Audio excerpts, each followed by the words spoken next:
I hope that we come out with a set of statements around dementia care and living with dementia that have some real relevance to the people who live with dementia, and by that I mean carers as well as people who actually have a diagnosis.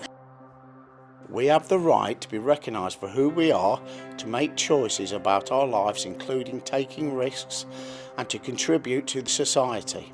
Our diagnosis should not define us, nor should we be ashamed of it. I don't want any particular big favours, but I do want you to recognise that life can be difficult at times. The few small changes, they can make a massive difference to me.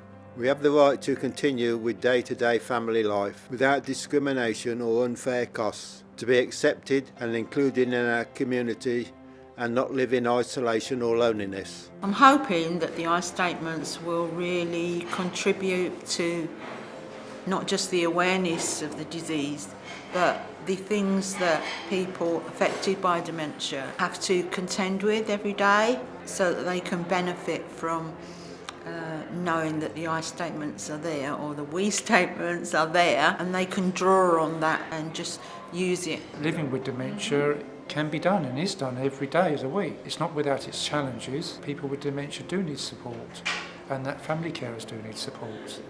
I think it's vital for businesses and companies to understand what the I statements mean for people affected by dementia, and to be able to not just read them through, but to really grasp what they're saying. We have the right to an early and accurate diagnosis and to receive evidence-based, appropriate, compassionate and properly funded care and treatment from trained people who understand us and how dementia affects us. This must meet our needs wherever we live. I hope that they'll be implemented in a way that improves care for people with dementia, care for carers. In fact, we're not asking for anything that is not already enshrined in human rights, in health legislation.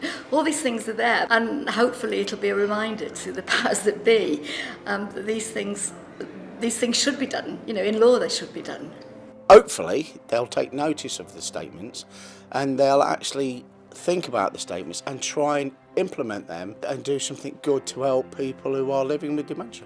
We have the right to be respected and recognised as partners in care, provided with education, support services and training which enables us to plan and make decisions about our future. Nobody cares more about the rights of carers than people with dementia, because the carers, for most of us, the carers are our family.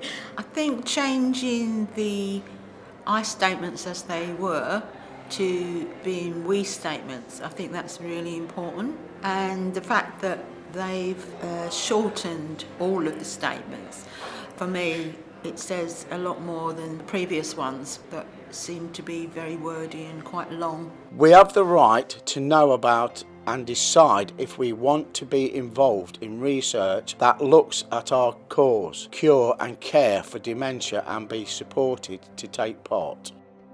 Well, I'm passionate about all things to do with dementia, given my experience with my late mum, especially focusing on the support available for family carers, and also on dementia research, whether that's biomedical or whether that's looking at even improving the quality of care of people with dementia. I think that they're very much improved now from the initial ones we saw. It is what we need. Everything in that is what I should be able to get. What I want them to do is recognise me as a person and help me to live.